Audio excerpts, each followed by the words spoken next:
Hello and welcome back to another day in the arena. Today we are swinging the sword for the Mesa Falcons with Tajic Legion's Valor, an aggressive brawl commander that comes from the Alchemy set. I've already said at least 2 words that will turn off a bunch of the viewers, but to the strong who stay here, the strong who want to see a really fun format and a really powerful aggressive card that fits within it, this is for you. Tajic competes in a very high queue. It's not quite Hell queue. It's like a tier below Hell queue, but he does get paired up against some Hell queue commanders. He goes up against some of the best, and we're going to show off all the cards in the deck and what makes Tajic such a killer. This is a fun, evocative alchemy design. If you heard about alchemy 2 years ago, you probably heard, well, anybody who called it good was a shill, and everybody who pointed out the many things wrong with it was praised and agreed with, and most people have never changed their mind. But if you're getting into Arena in the last 2 years, maybe in the last year specifically, there have been some really interesting alchemy designs, and this one, Tajic Legion's Valor, does some of the stuff that I absolutely love about the alchemy format, which is pull cards out of Magic's past and put them into Arena in a way that they are actually good, because you wouldn't run a card like Boros Recruit, the Goblin Soldier out of Ravnica, a 1/1 first strike for a hybrid red-white. You wouldn't run that card in a competitive alchemy deck under almost any circumstances, but the fact that you get one for free from Tajic makes it good, and that's not all that you get for free. And the reason that this matters is because Boros Recruit, for many people, was one of the first creatures they may have ever cast. This card was in a few editions of Duels of the Planeswalkers, so it might have been your first time ever playing something like Magic and seeing Boros Recruit. Seeing it again matters. It really does. These kind of pulls from the past and actually having a home in Magic Arena are important, and that's something that this format, Brawl, does extremely well. Pioneer Masters brought tons of cards to Magic Arena, but very few of them are actually seeing any play whatsoever in Explorer. However, in Brawl, most of these cards can find a home. Anyway, the spellbook. Let's read Tajic Legion's Valor. If you're still here for my monologue for 2.5 minutes, God, what's happened to me? 1/1 indestructible haste human soldier. At the beginning of combat on your turn, put a +1/+1 counter on Tajic. Then conjure a card with mana value equal to the number of +1/+1 counters on it from Tajic Valor's spellbook onto the battlefield. It gains haste until end of turn, and it attacks this combat if able. So Tajic shows up. Tajic has haste. Tajic is indestructible. Tajic gets a +1/+1 counter. Tajic brings a friend. The first friend is Boros Recruit, as mentioned. The second is Swiftblade Vindicator. So assume Tajic sticks around for 2 turns, right? Now a second counter is added to Tajic, and Tajic gains a Swiftblade Vindicator friend who is double strike, vigilance, trample 1/1. Then a Sky Knight Legionnaire. So many good callbacks to Ravnica.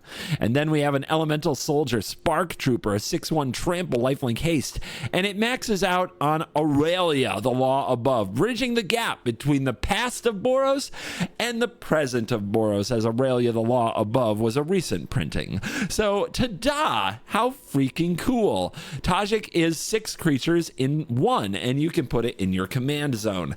So for an aggressive Boros deck like this, the primary thing that I'm concerned about is keeping our commander from getting countered or exiled, and I don't want to run out of cards. I want to get value at every stretch of the way while staying aggressive. So our value engines, instead of being like the One Ring, are attached to aggressive cards. So let's go over the deck and what it's trying to do, which is beat the opponent to death, and how it supports itself. We have the adjusted curve of the deck. This is how much you're actually going to pay for most of the cards in the deck, okay? As opposed to the curve as laid out up here. Mishra's Bauble, Mox Amber are 0 mana cards. Mox Amber, actually, there's a lot of little legendaries to go with Tajic as well that make Mox Amber better than just your 5th mana. It is often your 3rd or 4th mana as well. And Mishra's Bauble just gives you some consistency to the deck because we need that consistency. How important are these cards to craft? I think if you craft a Mishra's Bauble, you're great because it's only an uncommon and you can put it in anything. Mox Amber, this could be a land. Flare of Duplication. Sacrifice a non-token red creature and then copy target instant or sorcery. Tajic does not produce tokens. These this is the difference between Conjure and other Magic cards. This is not a Boros Recruit token. It serves as an actual copy of a Boros Recruit card, and it behaves as a card. If it goes to the graveyard, it's still in the graveyard. So you can sacrifice Tajic's little friends to cards like Flare of Duplication and Flare of Fortitude, which is why they definitely make the cut in this deck. They're both very good additions, and if you're going to play in high Q, having some kind of free interactive spells is important. Speaking of free interactive spells, if you're going to spend a Mythic and you're going to play Brawl, Solitude and Fury, if you're going to play these colors, can go in basically every deck. These evoke elementals give you removal at no mana cost, so you can further your game plan while keeping the opponent's cut down. Why is this negative card advantage really good in Brawl and not so great in other formats? It's arguably at its best in Brawl. This is because you have a commander. You always have a card to fall back on in the command zone, and in this case, a card that produces more cards, which means that the cards in your hand are more expendable than they are in a 1v1 format without a command zone. So Fury and Solitude are better here than they arguably are in Timeless. That is just the way that works. This is going to be a hell of a monologue video, so I better move it along. Chain to the Rocks is a new Pioneer Masters card. It's great in Boros decks. You enchant a mountain, you exile a thing. It's Swords to Plowshares, kinda. It's an enchantment aura. If they remove it, they get it back. Curse of Silence can go in every white Brawl deck because naming the opponent's commander is incredibly powerful. Esper Sentinel can go in almost every white Brawl deck except ones that are designed to be exclusively creatureless, and in an aggressive deck like this, 100% you want Esper Sentinel. You can also build Tajic with a soldier sub-theme, as most of the spellbook is made up of soldiers. There's a knight and an angel in there, but you get plenty of soldier action. So if you want to build as a soldier typal deck, starting with Esper Sentinel on turn 1 is always awesome. Fragment Reality is a great removal spell for 1-drops, but can be used on a number of other things. The card they get from it is always a little worse than the card that you got rid of, and sometimes irrelevant to the game, and when you hit a 1-drop, it's often gone for good, and nothing replaces it. Giver of Runes is protection, and so is Skrelv, Defector Might. These are great ways to protect your commander and make sure that they get through for damage, and protect them from those nasty exile removal spells that Tajic must be concerned with. Legion's Landing is an excellent rare craft for Brawl if you have a go wide deck, because it transforms into a land that produces more creatures. Mana Tithe as a rare is a tough craft, but it does give you stack interaction in white and can go in every white deck. The Humiliation can go in most white decks and is not a rare. This is a sweet alchemy card that takes away abilities. Ruby Collector is a rare, and it can go only in Boros decks, and it's definitely not a necessary craft, but it's very good in aggressive decks like this. It gets you a Mox Ruby when you attack with 3 or more creatures, and it has a mana sink ability to make those creatures hit harder. Swords to Plowshares can go in every white Brawl deck at rare, and a Dragon's Rage Channeler is a great uncommon, even though it's slightly nerfed in Alchemy. You can tell by the A next to its name that it's been changed for the Alchemy format. This card would be a 3/3 flyer coming out of Modern Horizons 2. In here, it's a 3/1 flyer. Still a great card, though. The ability to get those surveils helps you hit your land drops and helps you cast Tajic without running a million lands in your deck.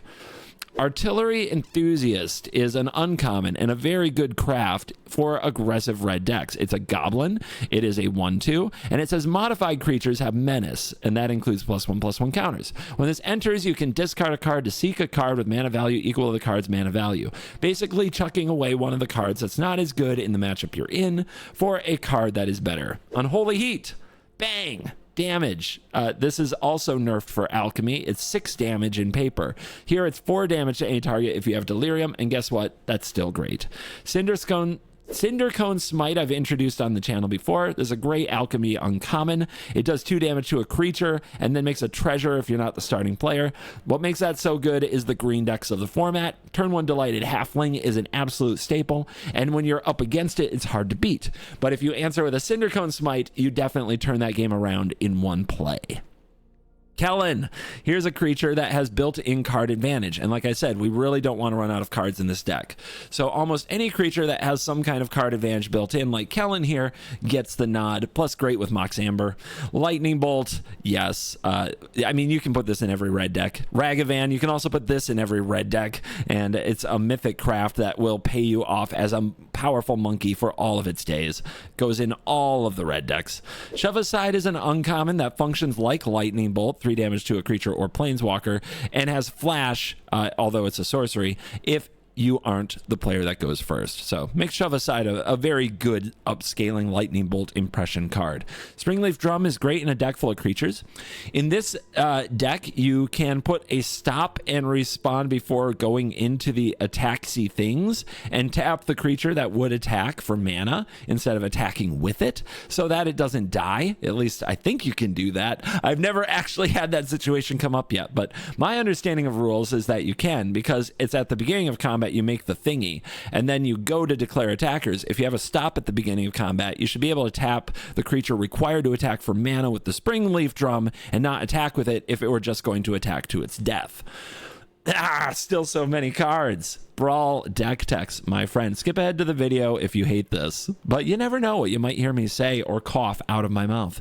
A Johnny Nakatl Pariah. This is a Modern Horizons 2 absolute monster card that I'm not going to read completely, but it's basically the best version of 2 creatures for 2 mana that we've seen in a long time. The only thing that might compete is Orcish Bowmasters, which is nerfed in Alchemy. Invasion of Gobakhan. This is an awesome card that can protect your board and also interfere with the opponent's hand. It fits in this deck like a glove because you're immediately attacking for 3, which can flip the invasion on the spot with your first activation of Tajic. Thalia, Exuberant Shepherd. We are not a blink deck. I don't think you have to be. I am now of the opinion that Thalia can go in every single white creature deck in Brawl, because this little doggo keeps getting bigger by flickering your own things, and sometimes you have the synergy of flickering a Fury or a Solitude, which is amazing. And sometimes you just attack with it and you remove the opponent's blocker, or you just attack with it and remove their token permanently. Like, it's just a good creature in so many ways. I'm running it everywhere and I haven't regretted it yet. Reprieve, return a spell to owner's hand, draw a card. Yep, stack interaction in white. Stoneforge Mystic. Oh my god, I am so excited about playing this card. When it enters, you can search for an equipment card, put it in your hand, and then shuffle. And for 1 and a white, you can put an equipment from your hand onto the battlefield. This goes in the deck because of this little card on the bottom, Embercleave. What just happened? I think I have PTSD. My throat like tried to clear itself. I had a gag reflex to saying Embercleave. Yeah. If you haven't seen Embercleave, this is a game ender, an absolute game ruiner. +1/+1, double strike, and trample to the equipped creature. You can play it at flash speed. And yes, it says 6 up in the corner, but you usually play this for 2 in an aggressive deck like this, which is why it's in my 2 mana spot. Stoneforge Mystic can fetch it and sneak it in for 2, and it attaches immediately because that's an enters the battlefield trigger. The other Stoneforge card in the deck is Dissection Tools, which does an impression for the boomers of Batterskull by creating a 4/4 Death Touch lifelinking creature at instant speed with the ability of Stoneforge. So Dissection Tools, I wouldn't say busted in this deck. It's great to give your things Death Touch and Lifelink, and it's good in aggressive mirrors, but it's definitely one of the cards that is in there because Stoneforge is already there, and sometimes because of the shuffler being fine, your Stoneforge and your Embercleave are in the same hand at the same time. The Abbot of Carol Keep is a good little way to get some card advantage when you play it. Exile the top card of your library. Maybe you can play it this turn. It's fine. It's a good little card. And then Armed Scavenger is one of my favorite alchemy value engines that there is. Every single upkeep you get to draft, that is picked from a random selection of 3, one of these equipments, put it onto the battlefield, and equip costs are less. This is just a good little value engine. It gets you a bunch of dorky little cards, but those cards actually add up to great effects. I love this card. I put it in a lot of red decks, almost every red deck, because it's just value. It's a fun, like, honestly, try it before you hate it. And then Fear of Missing Out, FOMO, like we've seen this card in Standard. Extra combats on Delirium are huge. Imperialist Lootmonger is a uncommon alchemy card that heists the opponent's deck. So you get to see, it's like draft, but from the opponent's deck. 3 cards, you pick one that can now be cast as yours. It's a very, very fun little card, a great uncommon, and you can add it to any and all red decks. Inti, Seneschal of the Sun, is a great way to put more counters on Tajic or other creatures and get value. Rahilda is a mythic alchemy card that gets value because when it deals combat damage to a player, you basically yoink a card from their deck at random, a non-land that you can cast with any color mana. So another way to get value, stay aggressive. Robber of the Rich, get value, stay aggressive. Boros Charm, Boros Classic. Lots of modes. Just read them all. One is probably good in the situation you're in. I promise you. It's not here for any one particular mode. It's here for the versatility. Lightning Helix. Oh my God. Yes. Mary, Esquire of Rohan, is a Lord of the Rings Boros critter that has haste and is a 2/2. There are enough legendaries that it procs pretty often, including with Tajic, so you draw a card when you attack with this and another legendary creature. Recruit Instructor. This is a busted alchemy mythic that was printed recently. You may have missed it. Whenever this or another mouse attacks, you draft a card, and the Valiant trigger that is targeting this is create another mouse. We are not a Valiant deck. This card fuels itself. You don't have to be, because all of the cards in the spellbook have the ability to trigger Valiant. So why put a bunch of pump spells in your deck? This card solves the problem of not having a card to trigger your Valiant by putting all of the Valiant trigger cards in the spellbook. And did you see? Yes. Embercleave is in there. More Embercleave. Wow. Arcane Signet, every deck, every time. Delny, double triggers for your Tajic before it's too big, also making those little creatures unblockable. Big deal. Elite Spellbinder, get in the opponent's hand, mess it up. This can go in all your white aggressive decks. Lauren of the Third Path, all the white decks, really. There's so many enchantments and artifacts to kill. Recruiter of the Guard. If you craft one of these, it can tie the room together. Think of all the cheap creatures I showed you. There is something to solve everything, and it's not just cheap creatures. It says toughness 2 or less.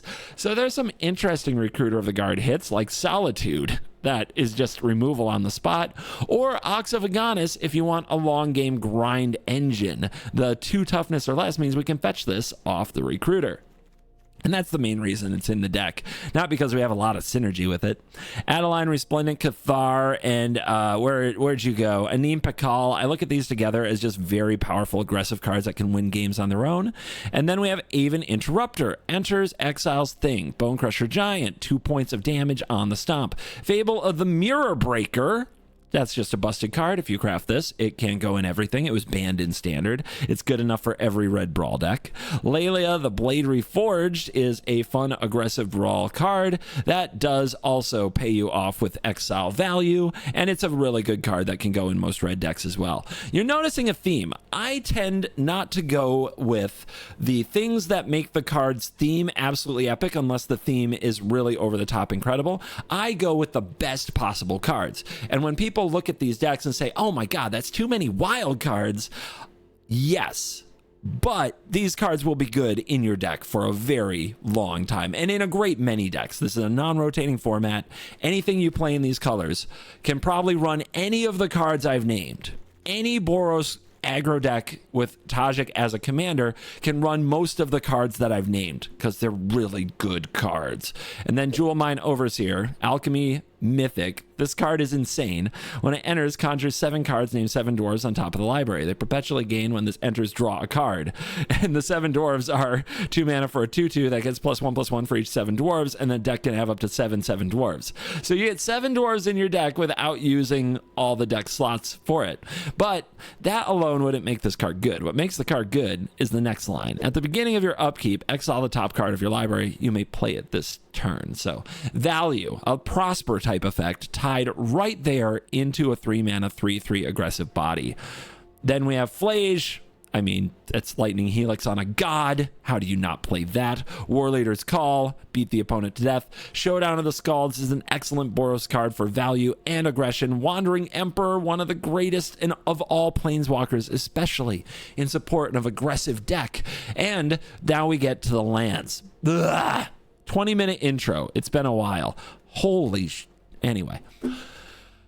The biggest thing about these decks that I think stops people are the wildcard counts, and a lot of those wildcards are in the lands.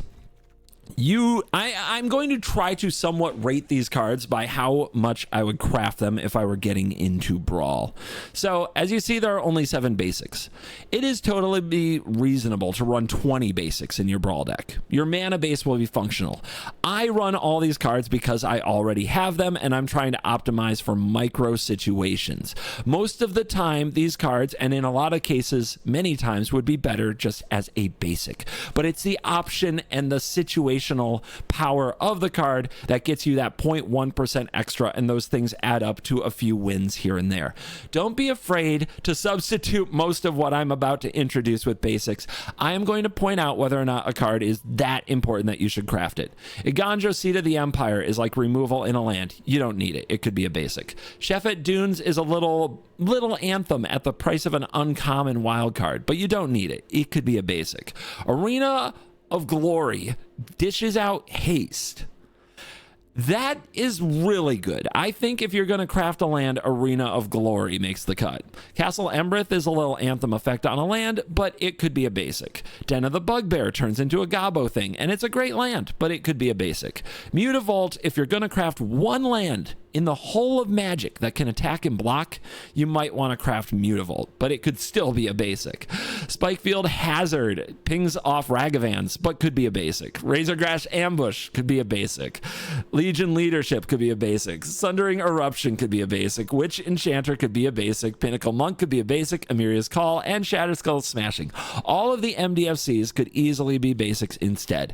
The slight advantage you get from MDFCs are when you draw them in the perfect situation for the narrow effect they provide, or you pitch them to Fury or Solitude instead of a more relevant spell.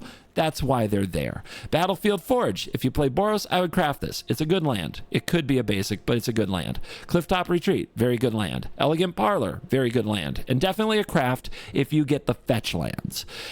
Needle Verge Pathway, it's fine. Sacred Foundry, if you're going to spend a rare wild card on one Boros land, it should be the Shockland Sacred Foundry, because this is the foundation of future mana bases you will create using fetch lands to fetch the Sacred Foundry. Sunbaked Canyon, it's fine. The fetch lands, all of the fetch lands that can get a white or a red, a mountain or a plains, can be in this deck, and they are all better than most of the other lands I have named. So if you are going to spend wild cards on lands, start with the shock land of your deck, and then expand one by one into the fetch lands that fetch you that shock land. It's like having multiple copies of the shock land right there in your deck. And then when you also add the surveil land, you can fetch that as well because of the mountain plains subtype. So start with Sacred Foundry, then get yourself Bloodstained Mire, Arid Mesa, Flooded Strand, Marsh Flat, Scalding Tarn, Windswept Heath, Wooded Foothills. Once you've completed all the fetch lands that fetch the one shock land, then go ahead and get the surveil land so you get that versatility as well, and then build out from there. That is how I would go about crafting. Like Prismatic Vista, I mean, this could be Fable Passage or any basic land. No big deal. Oh, and Command Tower, a very cheap craft. I think you just get it for playing Brawl, but it says it's a common. Yeah, just get that. It's one land that is double colored on the spot. Cavern of Souls is great once you start playing higher Q because everybody tries to counter your stuff and should be a pretty priority craft, but it could be a basic for... Honestly, it could just be a basic. When you have it, it feels great, and it does swing games. It's your call. How much do you hate counter spells? Mana Confluence, not necessary. Could be a basic. That is the most in-depth Brawl deck tech of my life. And many of you probably skip forward 5 minutes to be like, what happened? And are like, why is he still talking? Well, you get a really long video. This is an experiment. We'll see how much explanation and information you players who are thinking about getting into Brawl want. We're going to look at the analytics, but let me know in the comments as well. Now let's finally dive in and let the Boros nonsense begin. Tajic, Tamiyo. Oh God, we lose. Best commander in the freaking game right there. I mean, I go first. I have a turn 1 play and a turn 2 play. We'll keep it. We keep it, but I have no way to remove the Tamiyo. But there's no way you just turn down like an aggressive curve, because the best way to remove the Tamiyo is to attack and kill it with creatures, but it's so hard to kill because the +2 gives all of your attacking creatures -1/-0. So you need to make your creatures bigger. So we need to grow our Rage Channeler. We need to recruit some combat tricks with the recruit instructor, right? We gotta get the party going. And a lot of the Tamiyo decks are mostly mono blue. They don't play a ton of green, and they don't have a lot of board interaction. I'm not supposed to draw you. I'm supposed to draw Stoneforge Mystic. Doesn't have haste, right? Whenever one more mice attack, right? Do you dare? They don't dare block. They're cowards. All right, recruit instructor. When we attack, we draft a card from this spell book. There's a lot of combat tricks. Several of them are instants. And there's Embercleave. Whoa! They have a creature? They have Sarenth Steelseeker. Whoa, what Tamiyo deck is this? Tamiyo deck is high hell Q, so that's the respect that's given to Tajic. This card, when it came out, its win percentage was absurdly high.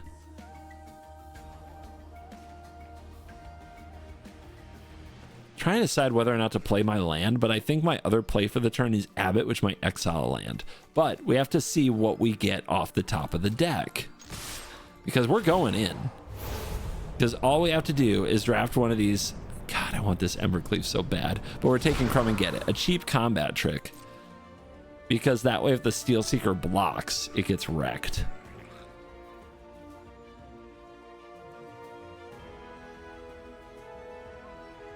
Crumb and Get It is +2/+2 until end of turn. If the gift was promised, it gains Indestructible. So if they block here, they're going to lose that Steelseeker. Steelseeker is also a pretty weird one to see. I played a lot in Commander. Whenever an artifact enters, look at the top card. If it's a land, you can put it in your hand. If you don't put that card in your hand, you can put it in your graveyard. So it fills the graveyard really well. It draws lands really well. I like the card a lot. I just like it a lot in Commander. All right, Abbot, I would like a land. Thank you. Good job, deck.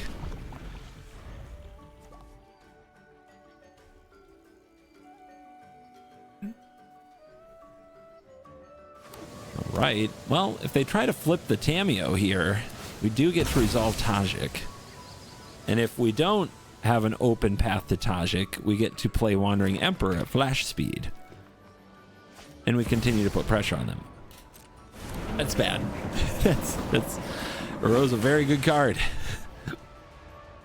Uro's a very good card, but that's a tapped land. So I think Tajic is coming down. But will Tajic coming down before combat? Because I think what they're gonna do, I think we might want to play the rare post combat Tajic here. Because I think we want to continue to threaten them to block with the Steelseeker. Let's see what's on top. Travail land. Chain to the Rocks. Okay, I'm probably not even playing Tajic this turn, which could be a big mistake. It is a blue deck, but they're not playing like a blue deck, are they? And now I see an Uro. Like, does this need to... Actually, do we need to save this for Uro? Forget Tamiyo? Maybe.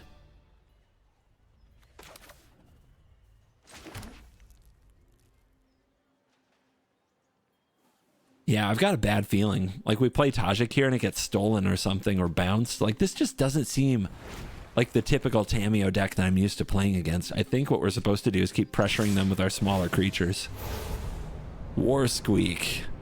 When it enters, target can't block. +1/+1 in haste. I don't think that's very important to me. Angel Fire Ignition's a good card for racing, but this is not a race. We just want the cheap instance, baby. More Crumb and Get It, please. Okay, we got the block. And I think it is because this turn what they want is to... They want to take me off 4 mana. So I think we hang on, and I think we use our mana efficiently, and I think we drop this Wandering Emperor on them. Get that Planeswalker down. I'll keep Velia. Has Flash. You see the power of Flash out here. Run away. We also get a mouse because we targeted the Recruit Instructor. I have got new moves to teach. We're not a Valiant deck. But We do have, like, Recruit Instructor doesn't need you to be a Valiant deck. It finds things to trigger Valiant. I want another crack at that Embercleave now.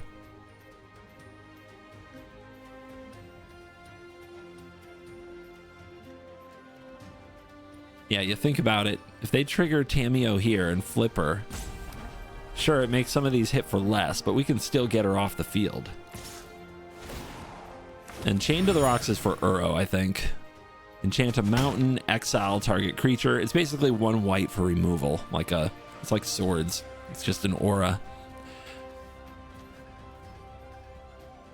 If you got a red-white deck, it's pretty good. Okay, they're going to reverse engineer. They're going to draw 3. They're way behind on board, but they've transformed Tameo. And the goal of Tameo is to get to the -7 and draw half your library, because from there you don't lose. Ever. At all. It's impossible, actually. And then they have 3 mana open. Discarding the hand size. Oh boy. So yeah, this is where going for Tajic is probably very bad. It uses all my mana. They counter it. There's probably a lot of other good things we can do with our mana this turn. We also power up this Mutavault and do everything we can to make sure that Tameo here dies.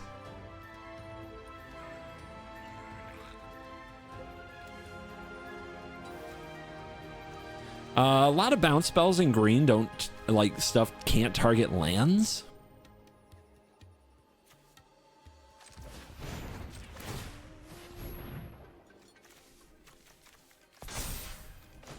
Which makes it a good target for the Wandering Emperor. If they remove it, just play another land. Everybody! I know, some of them will get reduced. But then Crumb and Get It is here, so that helps. So right now that's 4. There's the Embercleave. I'm taking it this time. So it is 4. So they have to act. They play a Snapcaster Mage. Resolves. Target. Reverse Engineer doesn't really matter, so they're chump blocking.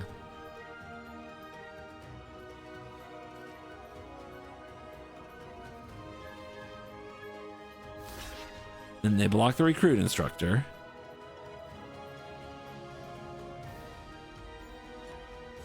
They don't block the Recruit Instructor.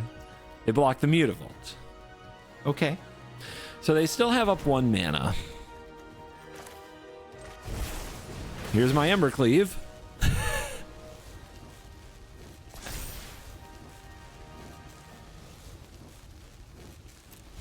Fill the bin. Fill the bin. This is a Valiant trigger if I target the Recruit Instructor. If I do that, I'll need to, and they interact, I need to use a Crumb and Get It, but that's fine. At least I still get a 1/1.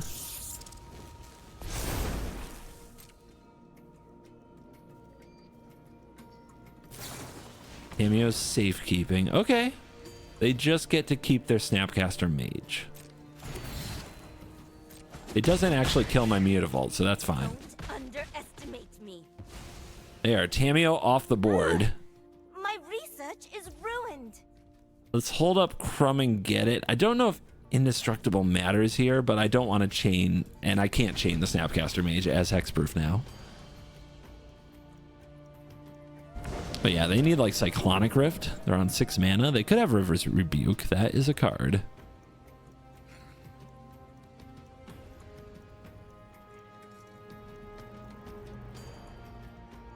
Are you sold on crafting Recruit Instructor yet? Card is like the Boros Dark Confidant, dude. People love ridiculous analogies. Dismiss. Yep.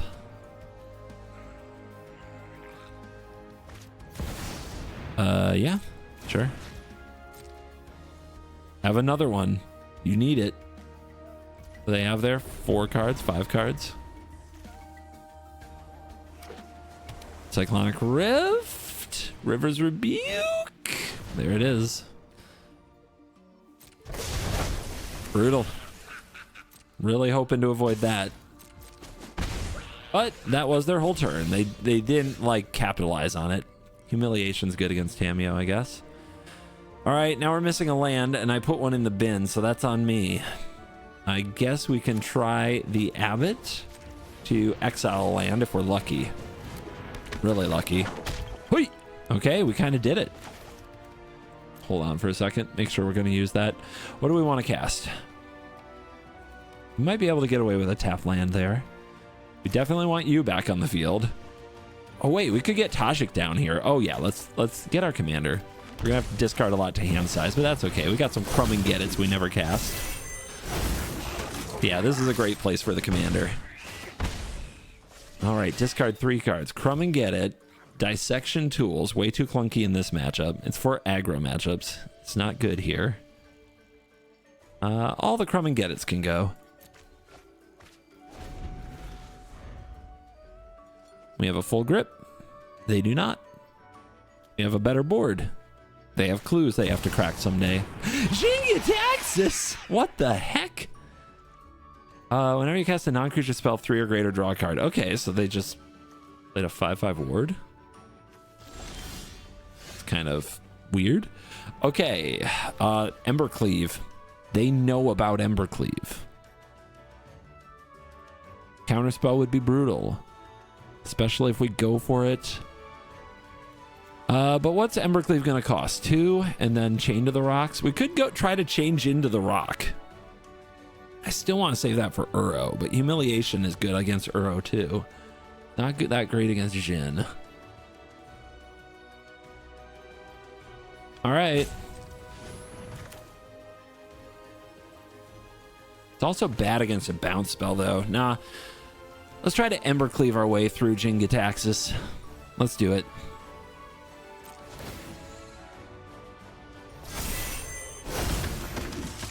Swift Play Vindicator, 1/1 double strike, trample. What you got?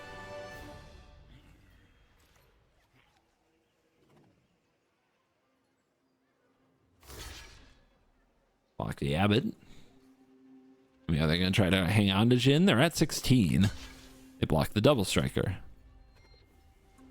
Could go for the Humiliation, but I think the play here is the Cleave. Where does Cleave go? On Tajic, probably. They try to bounce or interact with Tajic. That's brutal. I think we have to try to humiliate Jhin.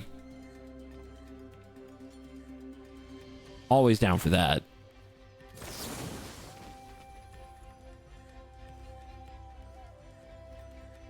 Yeah, it is kind of hard to kill Jhin this way, so we got to try this. Prowess trigger. Pay the 2. Got him. And now first strike will kill him. And no Embercleave this time. Not that worried about the Abbot. It did its job. I'm more happy with getting down the Channeler, which is now a 3/1 flyer, and holding up Felia whenever a mouse attacks. Don't have another mouse here, but so this has to go a full turn cycle and then attack. So it's not as good as it once was. Let's focus on the Felia. Something about having a flash play feels warm and fuzzy. And you like, I think Felia can go in all the white creature decks, even if you don't use the blink synergy much. We have some here and there, but the thing with Felia is that you can blink even the clue tokens, like just nerfing tokens, just setting back opponents who are like ticking up loyalty on planeswalkers. There's a lot that Felia can do.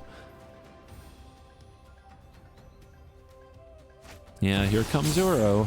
It was time.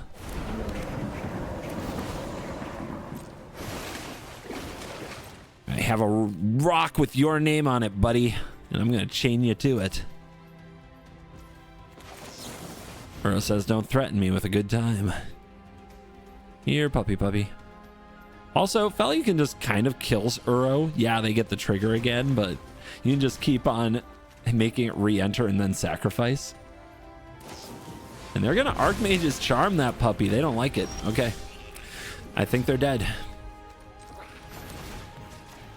Chain you to the rock. Kellen, get out of here. Game. Power up Mutavault, trigger, Tajic, Embercleave, plenty of damage. Seek God of the Tree again with the dissection tools in hand. It's making me grumpy. Is this a good matchup for it? No, there's nothing here that deals with the prismatic bridge. No, this hand is not fast enough. This deals with the bridge, but I'm gonna have to play it as a land, right? This is definitely not fast enough, and these tools are pissing me off. Okay, this is way better. Way better. Oh man, if this were a 7, it would be awesome, but now what do we put back? I gotta keep Lelia. I gotta keep the lands and the signet. Maybe I put back landing. Yeah, landing's kind of slow here.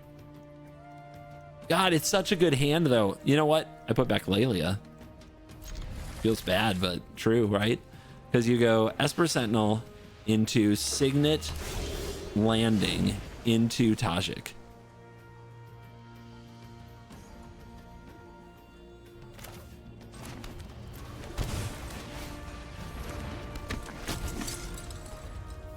Let's get to work, buddy.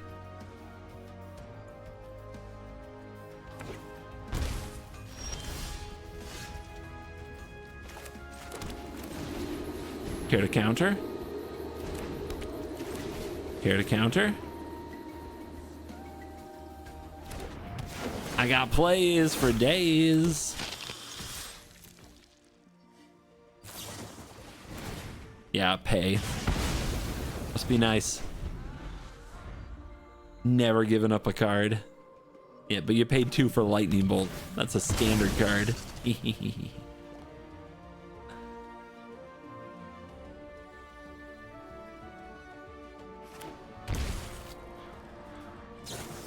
Okay. They're trying to slow me down. Yeah, this is the all removal spell, Prismatic Bridge. They just try to blow up every single thing you play and then use the bridge to get something that's going to end the game. It's whoa! And then I thought I knew things. What? Is it 9 Nazgul Bridge? Who invited Lord of the Rings to the party? No lands. I've drawn way too many lands. I'll keep that. But seriously, what happened?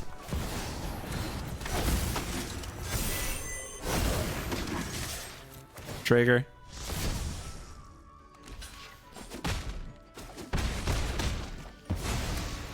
To the rock. Whatever's going on over there, Nazgul, I want no part of it. I mean, I kind of do. Yep, okay. Flare of Duplication, interesting. Gotta kill him.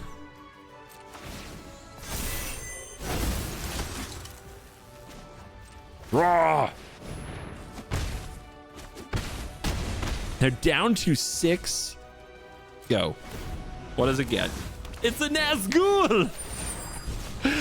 Who could have foreseen this? Look at these cards. All control, the 9 Nazgul, and Prismatic Bridge. I love it. It's so stupid. If it doesn't kill my stuff, I'm not flaring it.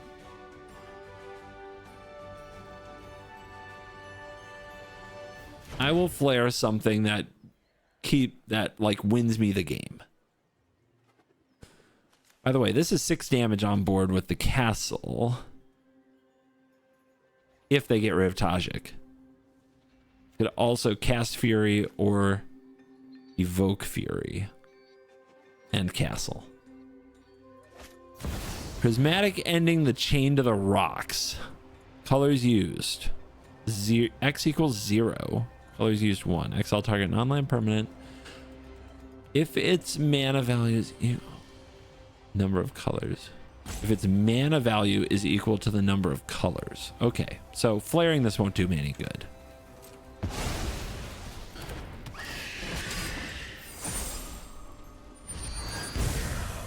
Ah! Okay, it's fine. They're too far behind for that to matter.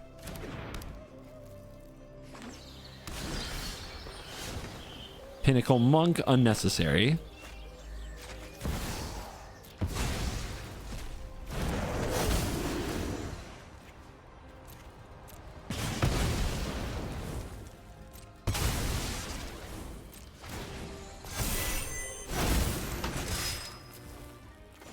And kill him! Sorry, Nazgul, not today. Tajic too strong. I mean, props. You're running Prismatic Bridge Control 9 Nazgul in Hell Q. That's gotta be a quest. Atraxa. Yeah, that card is usually out to kill you. Any legends? No legendaries. This hand has Esper Sentinel. It's good. And Recruit Instructor. We're keeping. We are keeping. Do we play around a turn 1 duress by dropping Mox Amber and landing? No, we do not. We drop the Sentinel. If they turn 1 duress, we draw off it. They'll be too afraid to do that. They're not going to do that. We can hold the Amber. It's actually a good card to discard if they hit me with like Undercity Plunder or Liliana. I mean, you never know how black these Atraxa decks go. Oh, jeez.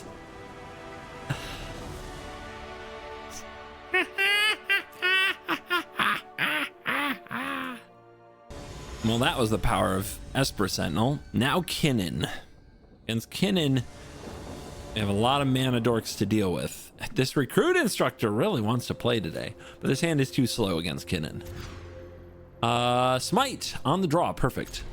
Awesome. 2 damage and make a treasure if you're on the draw. Watch. This is how you do it. This is magic. This is Brawl Q magic. Huge.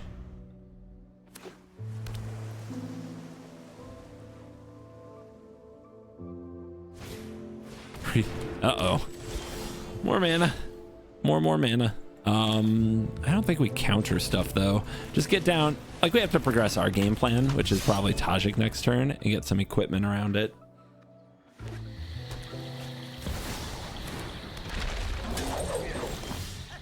Okay, what'd they do? They Kinnaned. Knife. Oh, blood token. No. Pickaxe. Maybe. I don't know if we're playing any of this. We're probably just playing Tajic, but no, wait, there's mana over there. There's definitely mana. Okay. I mean, do we play around counter spells or do we just get wrecked? This is right now 1, 2, 3, 4, 5. So next turn they don't have spin the wheel yet.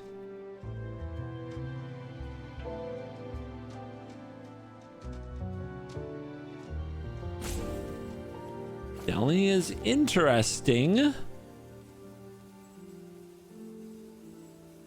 We play the pick, we equip the pick, we attack, we get treasure, we get another land, then we get a Delny. Okay.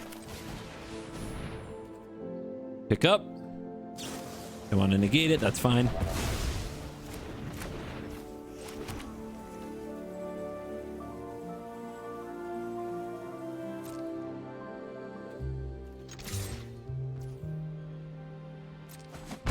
I think I hold up Reprieve Ambush. Might catch him by surprise.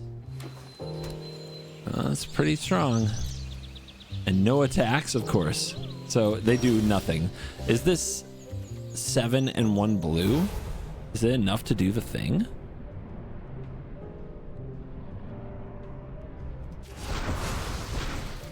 One, 2, 3, 4, 5, 6, 7. To activate creatures or cast them? Activate abilities of creatures. What a little bastard.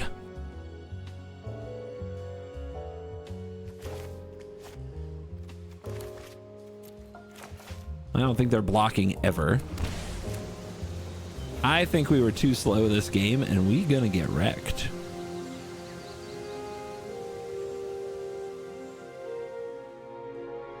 Still, I guess we gotta go for max upside, right? So let's try to beat them with value and hope they whiff. But yeah, you don't beat Kinnan without more removal.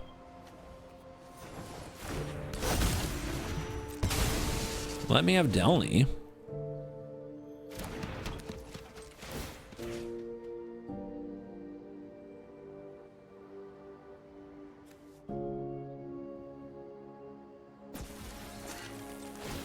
Just kidding. It's over here.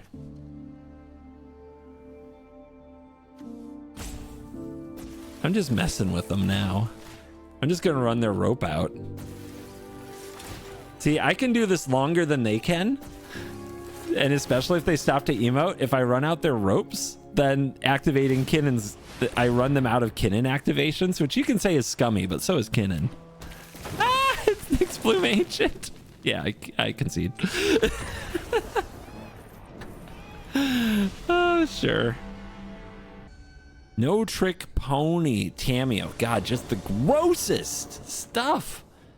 I'm okay with playing against these decks when I'm also playing blue, but man, when I'm playing like red-white... Anyway, we've been doing well. I shouldn't complain. I hate the matchups. Again, Recruiting Instructor. This time, no red. Much better. We even have 2 legendaries and a Mox Amber, so rock solid hand.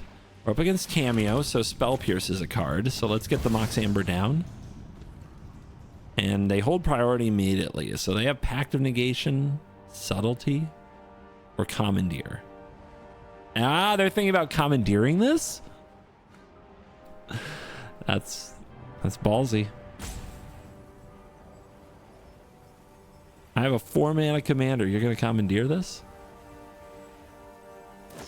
Yeah, that's magic. How dare I play this card? Okay. I really want to draw another white card for Solitude. They're not casting Tameo. So what do they have?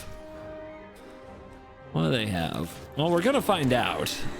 But it's about what we're kind of throwing away here. I want to hold the white card. We go with the Solitude. I want to try to cast Rahilda or Mary or FOMO. I'm not even sure what I'm discarding to FOMO, though. Nothing, really. I think the Rahilda's the better card. Let's go with Mary. Oh, it resolved? Why didn't they play this? Okay, what are they holding then? Spell Pierce? Maybe it is Spell Pierce. They must have something in hand for a reason. Okay, now they cast Tameo. Jeez. Okay. Timing is everything. Draw. Neem Pakal. Can't cast a Neem Pakal yet. Can cast the Invasion. Let's do it in this order because we don't want the Mox Amber to catch the Invasion. If it's a Spell Pierce.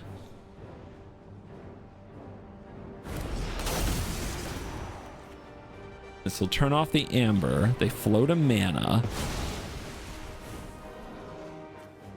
Yeah, one good evoke deserves another, I guess. We want to dissipate that mana. So as much as I'd love to attack the Invasion this turn, I think it's a Spell Pierce. I really do.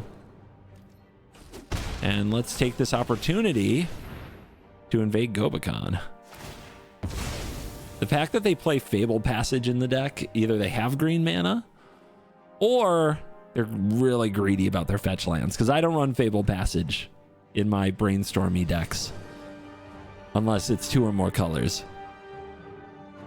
People who run Fable Passage in monocolor decks are crazy. Look at that. Spell Pierce. Oh, it's not. It's Mana Drain. Oh, shit. Yeah, that's going. Best card in the format. That's out of here. I mean, actually, this hand looks awesome to me. Please continue to whiff on land or just draw a Breeding Pool. That's nice.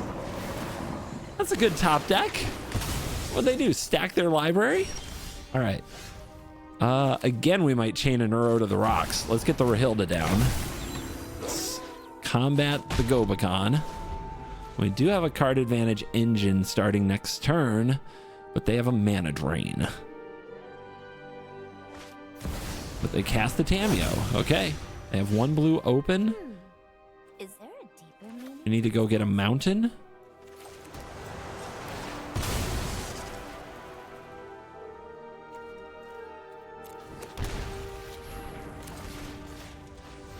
This is working out. I gotta tell you, this is working out. Get that out of here. Unfortunately, we don't get to chain her out of the rock, but I think we're in a great position. FOMO, that draws because our hand is empty. Unholy Heat. And you go here and you go here, and let's rebuild our hand and transform our invasion. Karn's Temporal Sundering would be awesome. I would love that. Let's go, team. Maybe we can cut right through that arrow. Look at these cards. I mean, look at how much happened in the first couple turns of this game, right? Crazy. It transforms Rahilda into a feral outlaw. Probably just counter Tajic here, so let's just get into combat.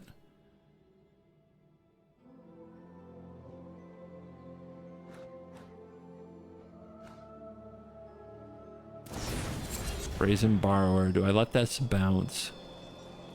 Nah, keep the pressure on him. Keep the pressure on him.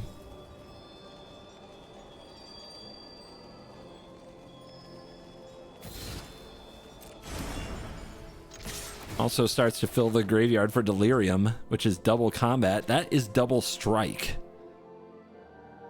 Oh my. Oh my.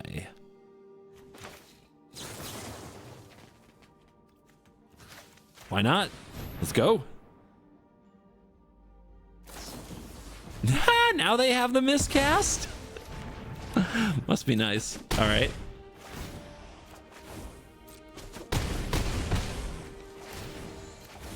Counterspell. You're late.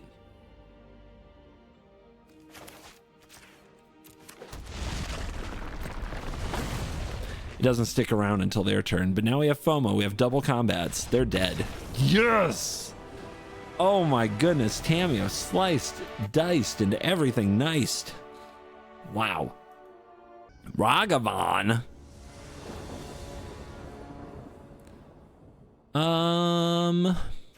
Chain to the Rocks. I guess we keep that.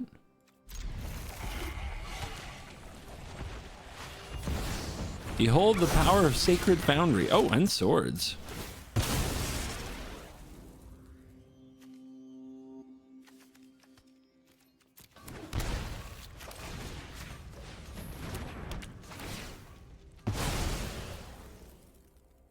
Bye.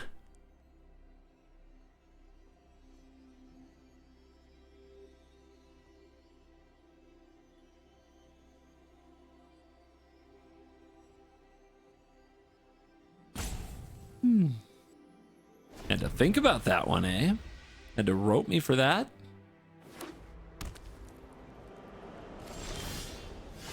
Vault. Let's invade.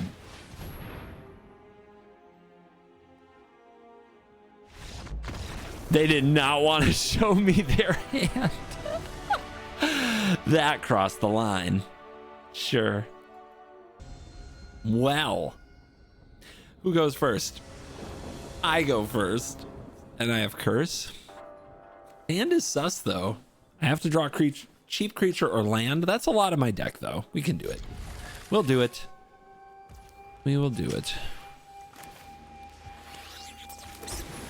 I'm actually going to get the Surveil land and try to hit another land or cheap creature for the drum. Perfect.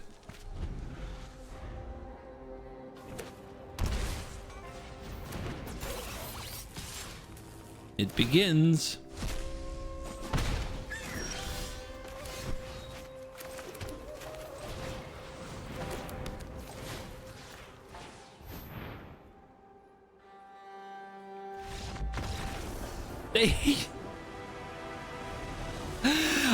Curse of Silence, I scoop.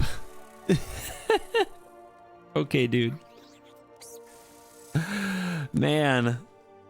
Woo. You guys aren't helping the whole Brawl players are soft reputation, are you? Another mirror. Back-to-back mirrors. Freaking tools, dude. Dude, if I don't draw a Stoneforge Mystic, I think this is the 5th time this has been in my opening hand. The only time the Stoneforge was, it was in the hand with the tools and no white source. I do love Arm Scavenger, though. I mean, I love this card.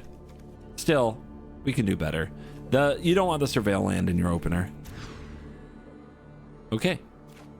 No turn 1 play. We do have Flare. We have to draw a white or red source to have Mary Adeline and Invasion. I'll keep it. I'll keep it. I'm worried. I'm a concerned citizen.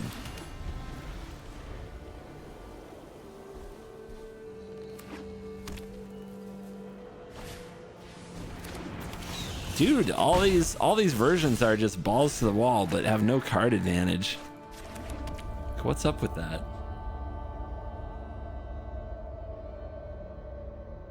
I have 6 cards. All right. I mean, maybe we'll steal something that somehow gets me to a land. Search of Salvation, sure. Why not? I have reach. You should know that. Goldhound. They have ramp in their deck. They're all 1-drops in Tajic. What is this? Okay, that's not a land. It's over. It's so over right now. Wait. I can bolt the Goldhound. That's a mana source.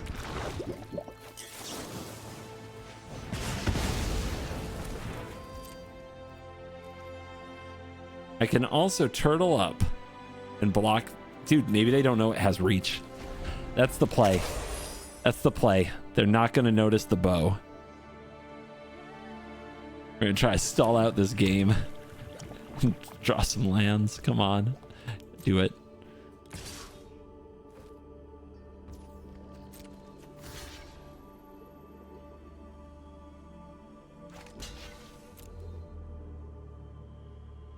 No! No! You got scammed. Okay, draw lands, and this is fine if we draw lands. This is fine if we draw lands. This is fine if we draw lands. Okay. Okay. 3 cards in hand. We could attack with the Skrelv to draw a card. God, that's so bad. That's so bad. We could shove the captain. That's pretty bad too. Does have double strike. I gotta put this out there. I'm not trying to draw this turn. We could use the Skrelv to attack. I hate it. I hate that. But what are they gonna do? Double block this? If they block it, they're not blocking this with captain. They're not gonna do it. They ain't got the guts. There's no way. This is free. Free 2 damage. Easy. Thank you. Don't send the robber. It's got that sneaky reach. We want when they play their Tajic, we want to eat the Gobbo that they're going to put on the field. Oh god, they've got it. They've got the land. I'm stuck on 2. They've got 4. Wait, no, they have Flage. What? What's your target? You target Skrelv.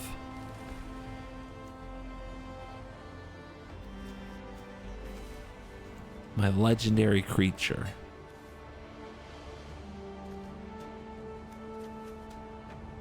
Ugh.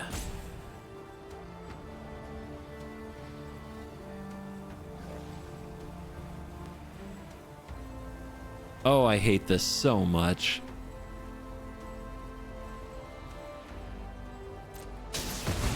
Sacrificing in response doesn't really gain us anything unless they somehow create an optimal attack against the robber from here. And I don't think they do. Yeah, okay. I'm so salty. I am a salty bitch right now.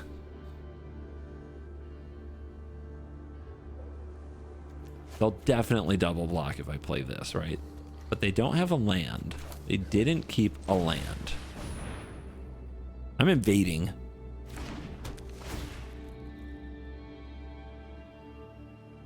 Humiliation, that they're saving that for my commander. Redain doesn't really matter to me. Reprieve, they have to hold that open. That's fine.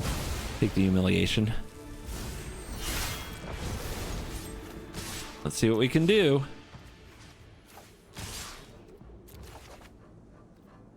Surge I can't cast. Nice.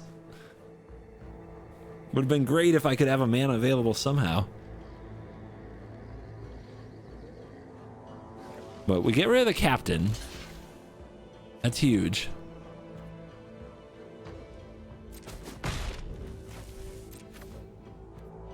No. Then we have Invasion on 1 loyalty, Hopeful Initiate versus Robber of the Rich. They draw the land. God. All right, maybe we draw swords, like right here.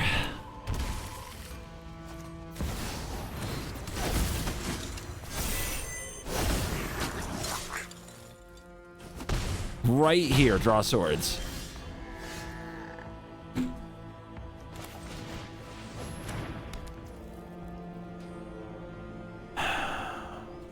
Doesn't lose indestructible, does it? God damn. I've hated this game this whole time. This has been misery.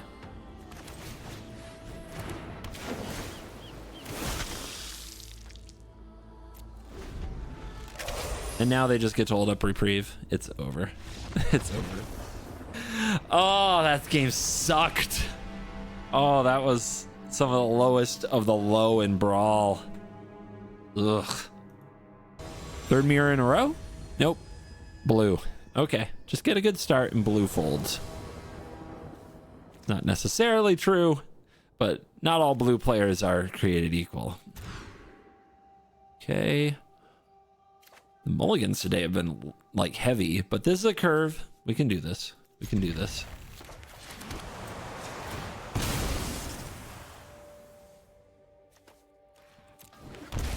Chandler.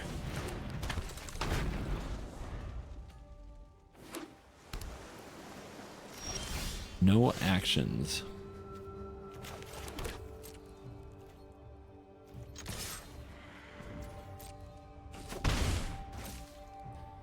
Pass into the open mana. See if they want to play their commander on turn 2 and get it stomped.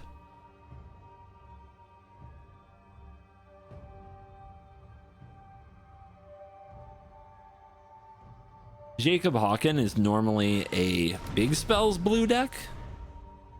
So usually has Eldrazi's and such that it can cast for free off of the Hawken flip side, which is very fun. They're not going for it. All right, I'll go for Stomp Your Face Surveil. Try to put a land on top.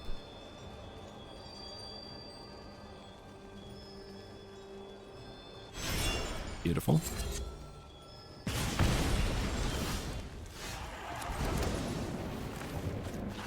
We'll be elite. We'll do it after combat. Let's see what they react to a 1/1 swinging into their zone. Oh, nice. Okay. I mean, they're just trying to ambush this Chandler. That gets Fable down. That's awesome. 100% will take that.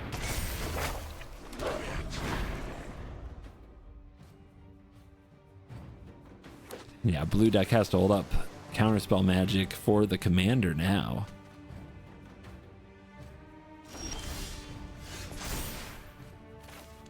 I feel like I need these spells. Feel like I need threats. They're not even playing their commander, and I'm going to keep them under so much pressure that they never feel safe playing their commander. Ever. That resolved? No, they're going to do something. They made me a frog lizard? Dude, commander players. Commander players in our format. They don't understand that giving the opponent frog lizards or lands with Path of Exile and stuff gets you killed. I'm gonna murder you with this frog lizard, dude. You're gonna get absolutely destroyed by it. It's gonna hold an Ember Cleave. What are you gonna do? Get back your rapid hybridization? Yeah, they are. Okay. Cool. That's awesome. I like upgrading my 2/2s to 3/3s for free at the cost, well, not even for free, at the cost of your card. This is great.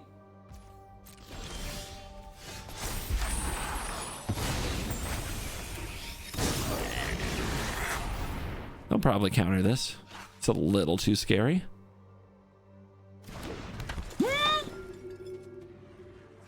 That ain't right. Oh, they have Jwari. Well, Shark Typhoon? I mean, if they tap out for Key of the Archive, they're just going to die. Take the reactive card.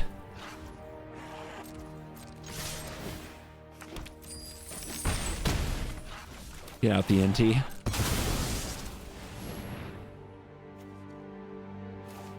They want to Jwari it, that's fine. They're down on land. They're going to get elited. Elited and yeeted right out of this game.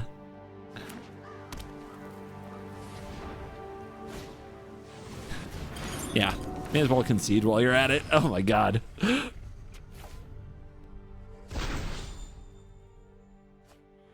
Discard Lightning Bolt. Scoop. Yep, there it is. Well, that was affirming. That was very affirming.